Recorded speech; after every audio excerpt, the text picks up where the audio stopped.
제가 개인적으로 가장 좋아하는 영화 중에 하나가 벤허라는 영화입니다. 예전 그리스도인이라면 다들 많이들 보셨을 텐데 저는 중학교 때 처음 본 이래로 이 영화를 몇 번을 봤는지 모르겠어요. 그리고 제가 이 영화를 얼마나 아끼는지 그 DVD 오리지널 판도 가지고 있습니다. 그 정도로 제가 즐겨보고 아끼는데 이 영화에서 주연 배우를 맡았던 찰턴 헤스턴, 이미 고인이 되셨지만 그분도 엄청 좋아했고, 그 영화가 시작될 때 좀 자세히 보신 분들은 아시겠는데 벤허라는 큰 제목 아래 보면 부제가 붙어 있는데 예수의 이야기라는 부제가 붙어 있습니다. 아주 거대한 대작이잖아요. 그런데 내용은 물론 주인공은 벤허라는 한 인물이지만 그러나 그 벤허를 통해서 원래 이 영화의 원작이었던 소설 그 작가 루이스 월레스의 그 신앙과 관계가 있습니다. 이 영화가 그 관계가 있습니다. 이 벤허라는 소설의 원작자는 소설가는 르 왈라스라는 분인데 이분이 원래 군인이었어요. 미국 남북전쟁 당시에 그 연대장으로서 아주 큰 승리를 거두기도 해서 국민적인 영웅으로 추앙받기도 했던 분입니다. 그런데 또 이 르왈라스는 아주 철저하게 무신론자였습니다. 전쟁이 끝난 다음에 변호사로 일하면서 간간히 시를 발표하고 단편 소설을 발표하면서 지내고 있었는데 당시에 미국의 아주 유명한 무신론자였던 그 로버트 잉거솔이라는 군인이 있었는데 이 로버트 잉거솔이 한 번은 이 르왈라스를 찾아와서 기독교에 대해서 비난을 했어요. 기독교의 가르침은 다 거짓말이고 우리 삶에 쓸데가 하나 없는 허황된 종교라, 그런 얘기를 했어요. 그러면서 같은 무신론자인 르왈라스에게 기독교가 믿을 수 없는 종교라는 그것을 증명하는 소설을 쓰면 당신은 아주 유명한 베스트셀러 작가가 될 거다, 그러면서 르왈라스를 부추겨 가지고 그런 소설을 좀 써보게 했어요. 그 로버트 잉거솔에게 자극을 받은 이 르왈라스가 성경과 기독교의 허구성을 파헤쳐 가지고 성경의 이야기가 그리고 기독교가 아주 허무맹랑한 신화라는 것을 밝히고 그리고 우리 인류를 신에게서 해방시켜 주어야겠다 하는 마음을 먹고 기독교를 혼자 연구하기 시작했습니다. 그러면서 첫 번째 일이 뭡니까?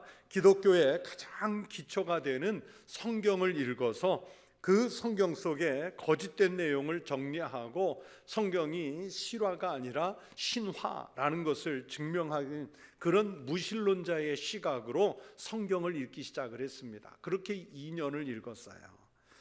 반복해서 성경을 읽어가고 연구하면서 이 르왈라스는 도리어 무신론이 아니라 성경 속에서 진리, 성경 속에 예수님을 만나는 거예요. 그리고 2년 만에 이 르왈라스가 무릎을 꿇고 유명한 고백을 합니다. 당신은 나의 주, 나의 하나님이십니다.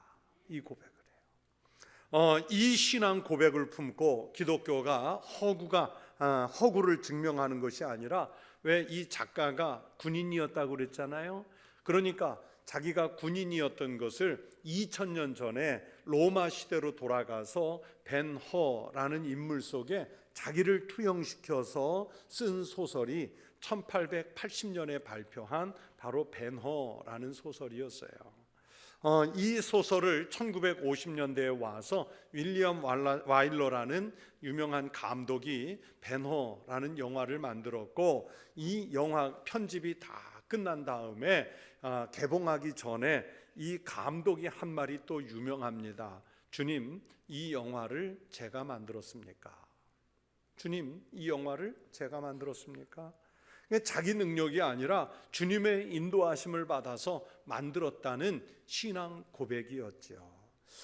이 영화는 개봉 이후에 그 한 개를 받기도 어렵다는 아카데미 상을요 지금까지 아카데미 역사상 가장 많은 부분 11개를 수상을 합니다.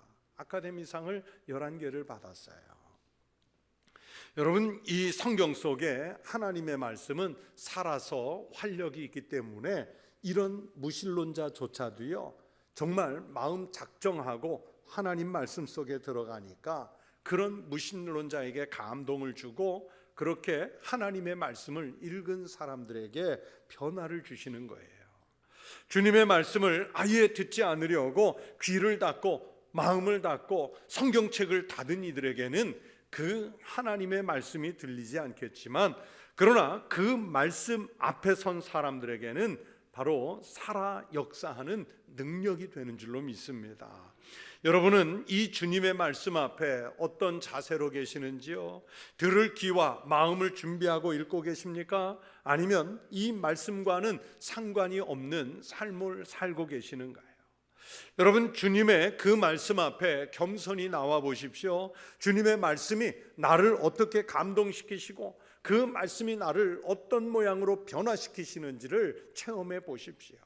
주님의 말씀을 직접 대면한 베드로에게도 이런 변화의 역사가 오늘 일어나는 거예요.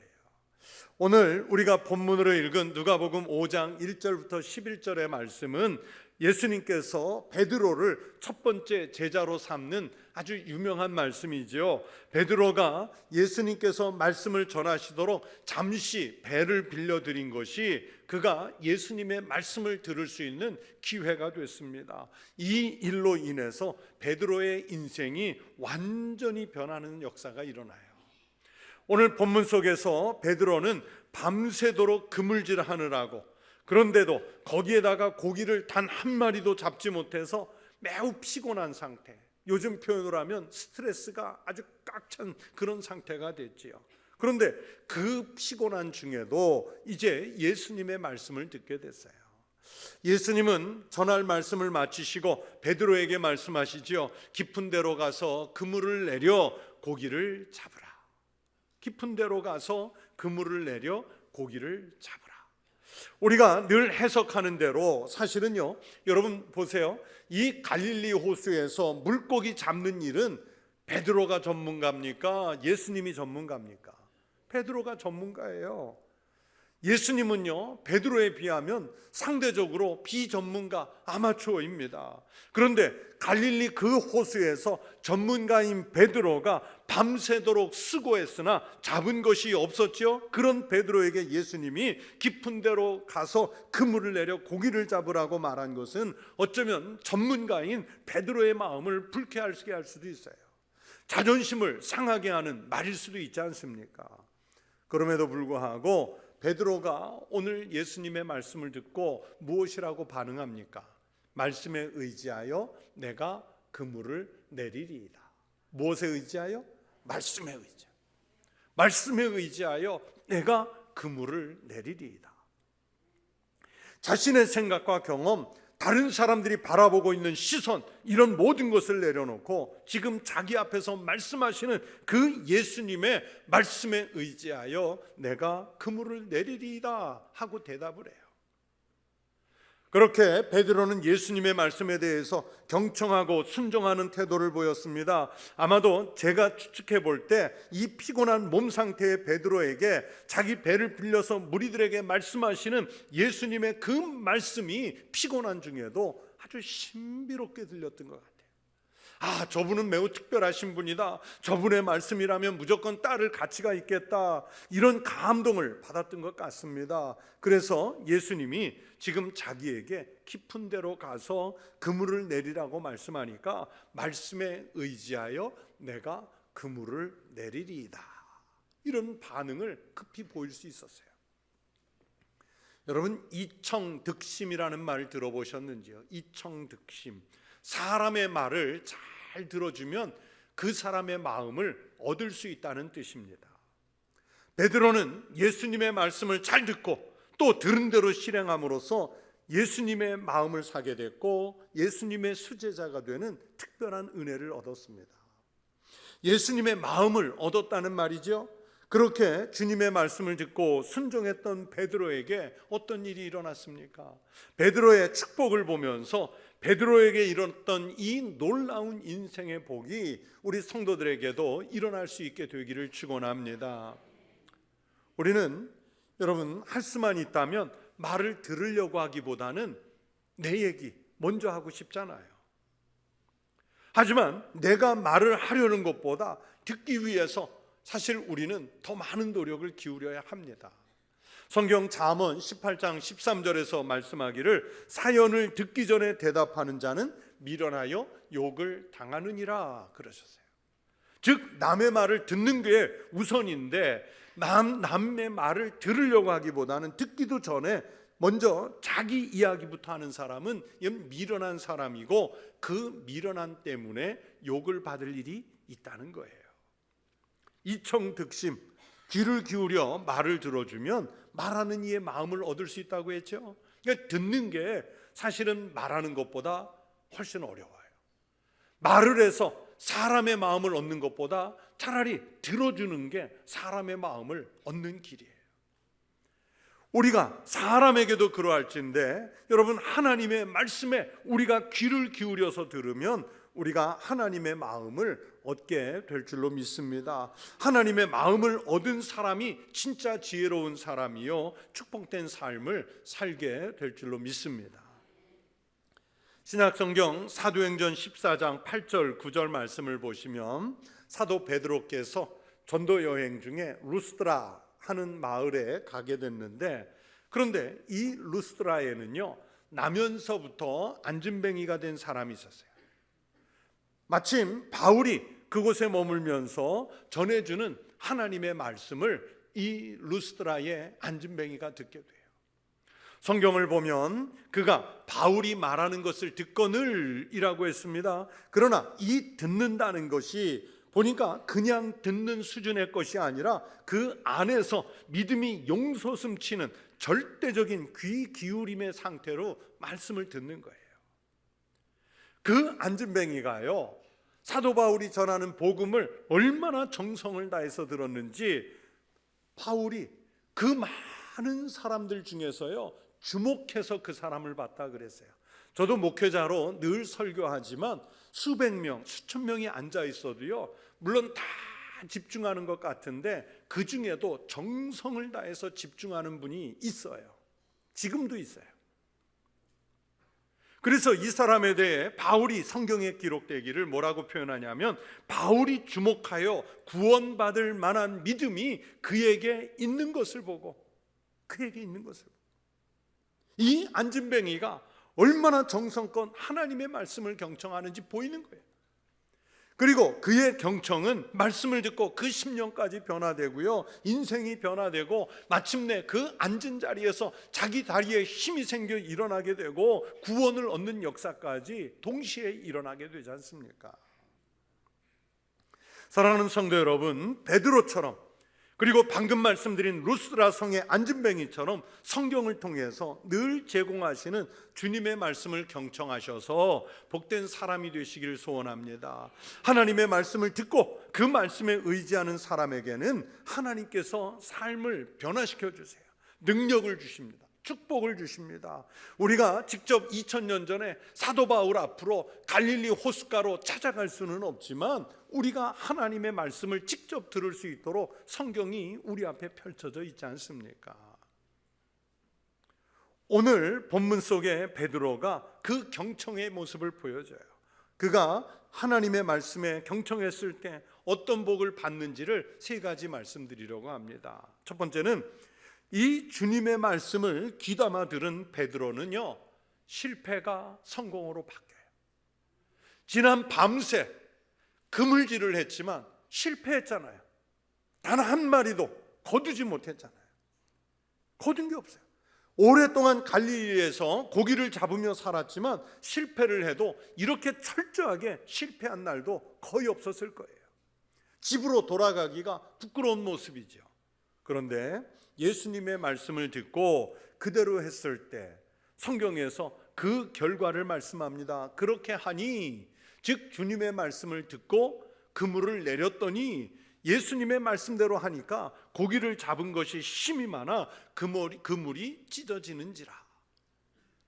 얼마나 많이 잡혔던지요. 자기 배만으로는 감당이 안 돼서 옆에 있는 동료들의 다른 배를 부르고 두 배를 가득 채우고도 그 무게에 의해서 배가 잠기게 되었더라. 여러분, 밤새 실패했던 사람이 주의 말씀대로 했더니 놀라운 성공을 거두잖아요. 이렇게 하나님의 말씀을 경청하는 사람들에게 하나님은 인생의 실패를 성공으로 바꾸어 주는 복을 주실 줄로 믿습니다. 하나님은 이렇게 회복의 은혜를 주세요. 그런데 그 회복 중에 무엇보다 중요한 것은 생명을 얻는 기회를 주신다는 것입니다. 여러분, 마태복음 9장 또 마가복음 5장 누가복음 8장에 보시면 예수님께서 회당장 야이로의 12살 된 딸을 죽음에서 살려주시는 장면의 말씀이 있죠. 이 가버나움의 회당장인 야이로가 예수님을 찾아와서는 자기 딸이 지금 심한 병에 걸려서 죽게 됐다고, 예수님께서 우리 집에 오셔서 이 아이를 한번 안고 기도해 주시면 살아날 수 있겠다고 믿음으로 고백을 해요. 예수님께서 오셔서 꼭 고쳐주시도록. 여러분, 아버지가 그 부탁을 할 때 얼마나 간절하게 했겠어요. 그래서 야이로의 집을 향해 가던 도중에 무슨 일이 일어났습니까? 12해를 설루병을 앓던 여인과 접촉하게 됐고, 그 여인의 병을 고쳐주고, 그리고 그 여인에게 대화를 나누는 사이에 이제 야이로의 집에서 소식이 오죠. 그 12살 먹은 어린 딸이 죽었다는 거예요. 그러나 예수님은 거기에서 멈추지 않고 여전히 야이로의 집으로 향하셨고, 그 집에 들어가서 보니까 사람들이 울며 심히 통곡하고 있었다, 성경은 기록하고 있습니다. 당연하지요. 그런 어수선한 상황에서 예수님이 말씀하십니다. 어찌하여 떠들며 우느냐? 이 아이가 죽은 것이 아니라 잔다 하시니. 그런데요, 여러분, 예수님께서 이 말씀을 하실 때 이런 상황에서 중요한 것이 뭐냐면 바로 사람들의 반응이에요. 여러분, 이 세 복음서가 공통적으로 기록한 사람들의 반응이 있습니다. 그들이 그 죽은 곳을 아는 거로 비웃더라. 문장은 복음서에 따라서 조금씩 차이가 나는데요, 그런데 이 세 복음서의 예수님의 이 말씀에 대해서 사람들이 보인 공통적 단어는 뭐냐면 비웃더라입니다. 비웃더라, 비웃었다는 거예요. 여러분, 사람들이 예수님 말씀 듣고 왜 비웃었을까요? 왜 비웃었을까요? 이 비웃은 사람들은요, 주님의 말씀을 들으면서도 자기들의 경험과 자기들의 상식과 자기들의 수준에서 이해하려고 했기 때문입니다. 하나님이 주시는 말씀을 하나님 편에서 듣고 하나님 편에서 이해하려고 해야 하는데 그들은 자기들 수준에서 판단하고 있기 때문에 비웃는 거예요. 하나님의 말씀을 펼쳐 읽을 때 나의 기준에서 듣고 나의 기준에서 읽고 나의 생각대로 판단하기 때문에 성경을 읽으면서도 감동이 없고요, 예배를 드리며 하나님 말씀을 들으면서도 그 예배의 실패자가 되는 거예요. 아, 저분은 하나님과 동급이시다, 하실 수 있다, 주님 하십시오, 믿습니다, 이 기준을 갖고 주님의 말씀을 들으면 여러분, 거기서 실패가 성공이 되고 절망이 소망이 되고 낙심이 변하여 힘이 되고 죽음이 변해서 생명이 되는 역사가 일어날 줄로 믿습니다. 회당장 야이로의 딸은 누가 살렸느냐? 회당장 야이로의 믿음이 살린 거고요, 비슷한 이야기로 죽어가던 백부장의 종 누가 살렸느냐? 백부장의 믿음이 살린 거예요. 그것처럼 오늘 본문 속에서 베드로는 분명히 자기가 더 전문가라고 그랬죠. 그런데 자기가 전문가임을 내세우지도 않았고 밤새도록 수고하며 그물질에서 실패한 경험을 끌어내지도 않았고 주님의 말씀에만 의지해서 그물을 던지잖아요.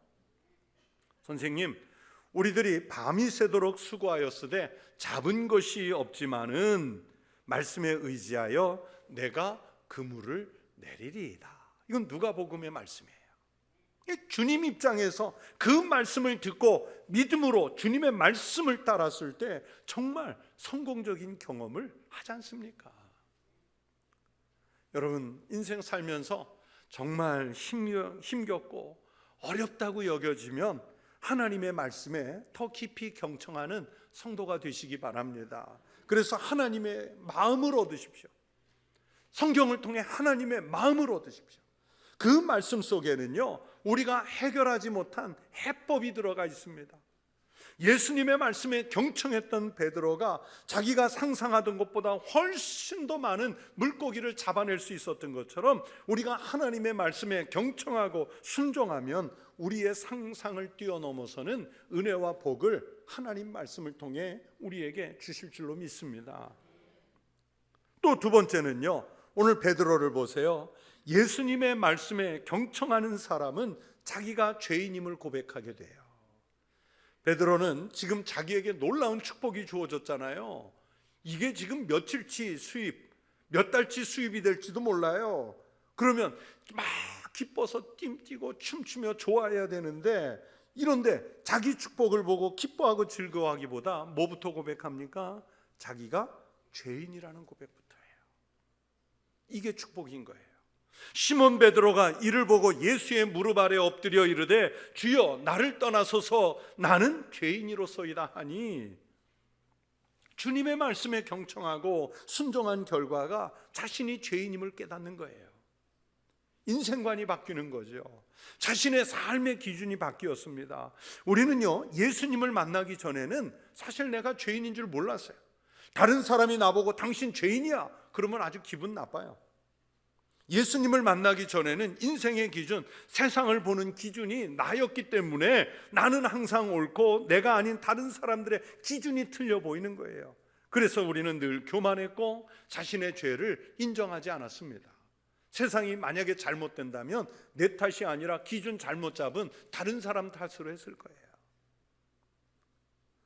서양에 이런 유머가 있습니다. 죄가 없다고 말하는 사람들은 모두 감옥에 있다. 죄인, 감옥에 있는 죄인은 아무도 자기가 죄 지었다고 안 해요. 심지어 요즘 현대 보세요. 사회적인 분노를 불러일으키는 극악한 범죄자, 살인자, 사기꾼, 이런 사람들이 그 큰 죄를 짓고도요, 자기 죄를 강변하고 자기를 무죄를 증명하기 위해서 변호사를 고용하는 시대잖아요. 우리가 죄인의 삶을 살면서도 죄가 없다고 하나님 앞에서 자신은 의인이라고 주장을 펼치잖아요. 그러나 예수님을 말씀을 통해서 만나고 나면 제일 먼저 내가 죄인임을부터 고백해요. 베너의 작가인 르 왈라스가 그랬던 것처럼 그래요. 베드로는 그 사실을 금방 알게 됐죠. 그래서 주여 나를 떠나소서 나는 죄인이로소이다. 하나님 앞에서 자신의 죄를 고백하는 용기, 여러분 이것은 죽는 게 아니라 생명이 살아나는 위대한 고백인 줄로 믿습니다. 하나님께서 주시는 전적인 은혜를 받을 수 있는 축복의 통로가 바로 이 고백 속에 있습니다. 하나님의 말씀에 귀를 기울여 듣고 인생관이 변하고 신앙관이 변하는 역사가 우리에게도 일어나기를 주의 이름으로 축원합니다. 또 세 번째, 주님의 말씀을 경청하면 베드로 보세요. 어떻게 변합니까? 자기에게 주시는 사명을 받게 되고 사명을 깨닫게 돼요. 우리나라에서 공식적으로 대안학교를 처음 시작하신 분이 최규철 선생님이라는 분입니다. 이 최규철 선생이 청년 시절에 우리나라 최초로 국비로 덴마크라는 나라에 유학을 갔다 와서 농업을 전공하고 와서 농촌운동을 하고요. 이 최규철 선생님의 이름을 들어보지 않은 분도요, 다 지금 이분의 혜택을 입고 살고 있어요. 어떻게 입고 사느냐? 우리나라 국민건강보험의 전신, 국민건강보험을 처음 시작한 분이에요. 청십자 의료보험조합이라는 것을 그 장기려 박사님하고 이 최규철 박사님이 같이 만들어서 그 운동을 시작했어요. 그게 오늘날 의료보험이 됐어요. 그런데 김해에서 그 농촌운동을 하던 중에 한 번은 차가 전복되면서 그 차에, 승합차에 타고 있던 사람이 다 죽었는데, 이 최규철 선생은 그 차량 화재 사고로 전신 머리부터 발끝까지 3도 화상을 입고 살아남았어요. 그런데 그 전신 3도 화상을 입었으니까 몰골이 어떻게 됐겠어요? 대안학교를 할 때 그래서 이 학교에 들어간 아이들이 이 최규철 선생을 보고 꼭 영화 속에 E.T. 같이 찌그러졌다고 그래서 E.T. 선생님이라는 별명이 붙어 있어요. 이분이 경기도 가평에 우리나라 최초의 대안학교인 두밀리 자연학교를 만들어서 평생을 교육자로 사셨어요. 이 최규철 선생님 아버님이 목사님이고 동생이 목사님인데 제가 그 최규철 선생님 동생이 목회하실 때 제가 담임 목사님으로 모셨어요. 그래서 그 최규철 선생님이 책을 쓰면 제가 그 책을 따끈할 때 받아보는 그런 혜택을 누렸지요. 그분의 책을 여러 권 읽었는데 이 선생님의 책 속에 평소 가르침이 뭐냐면 사람은요 자신의 사명을 다할 때까지 죽지 않는데요. 하나님이 그렇게 만드셨다는 거예요. 제가 실제로 이런 글을 한번 읽어드리겠습니다. 우리 인간에게는 누구에게나 하나님이 준 씨앗이 있기 마련이다. 그 씨앗은 무한한 가능성과 잠재 능력을 갖고 있다. 고로 우리는 어떠한 인간이라도 무시하거나 천시하거나 멸시해서는 안 된다. 그 사람 나름대로 하나님의 씨앗, 그의 모습을 갖고 태어났기 때문이다. 하나님의 말씀을 듣는 사람은요 자신의 삶을 허비하면 안 돼요. 하나님께서 왜 살려놓으셨고 왜 그리스도인되게 만드셨냐면 사명이 있기 때문에, 사명자의 삶을 살게 하려. 그래서 하나님의 말씀을 듣고 변화된 사람은 뭐부터 발견하느냐? 자신에게 맡겨진 사명부터 발견해요. 하나님께서 나를 들어 쓰시도록 자신의 맡겨진 사명, 하나님이 준 씨앗, 무한한 가능성과 잠재력을 가진 그 사명을 사용하게 만드시는 거예요. 오늘 본문 속의 베드로는요 예수님의 말씀을 경청하면서 자신의 인생관, 세계관이 바뀌었다고 그랬죠. 그러면서 주님으로부터 10절에 보면 사명을 받잖아요. 무서워하지 말라, 이제후로는 네가 사람을 취하리라. 그리고 예수님의 이 말씀을 들은 베드로는요 배들을 육지에 대고 모든 것을 버려두고 예수를 따르니라. 조금 전에 맛보았던 성공, 지금까지 살아온 삶의 방식, 가족, 삶의 자리, 여기에 미련두지 않고 모든 것을 버려두고 주님이 자기에게 맡기신 사명을 쫓아가는 거예요. 그렇다고 해서 제가 지금 여러분에게 성경 읽고 난 다음에 다 목사가 되셔야 합니다, 다 선교사 되셔야 합니다, 다 같이 수도원에 들어가 수도사가 됩시다, 그 말씀 드리는 거 절대 아니에요. 여러분의 삶의 자리에 하나님께서 말씀을 통해서 주시는 각각의 사명이 있다는 것을 말씀드리는 거예요. 베드로가 지금까지는 갈릴리에서 고기를 잡는 일을 했지만 이제는 하나님의 명령으로 사람의 생명을 구하는 일에 자신의 생애를 던지잖아요. 그의 이 순간이 앞으로 세상을 변화시키는 놀라운 첫걸음이 되지 않습니까? 아무도 상상할 수 없었던 놀라운 생애를 살게 되는 거예요. 세상은 주님으로부터 사명을 받은 사람들에 의해 변화가 됩니다. 하나님의 사명을 받은 사람들이 세상을 바람직한 방향으로 이끌어가는 거예요. 아까 말씀드렸던 르왈라스가 그랬고, 루스드라 성의 그 안진뱅이가 그랬고, 최규철 선생이 그랬고, 그렇지 않습니까? 그날 새벽 갈릴리 호수에서 주님의 말씀을 들었던 많은 사람들이 있었습니다. 그 자리에 베드로처럼 실패한 사람도 드물었을 거예요. 그러나 한편으로는 베드로처럼 집중해서 주님의 말씀을 경청한 사람도 드물었을 겁니다.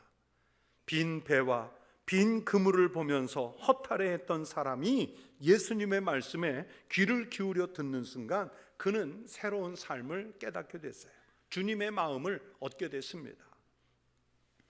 오늘도 참으로 많은 사람들이 하나님의 말씀을 들을 겁니다. 성경책을 들고 다닐 거예요. 그 책을 펼쳐서 읽을 겁니다.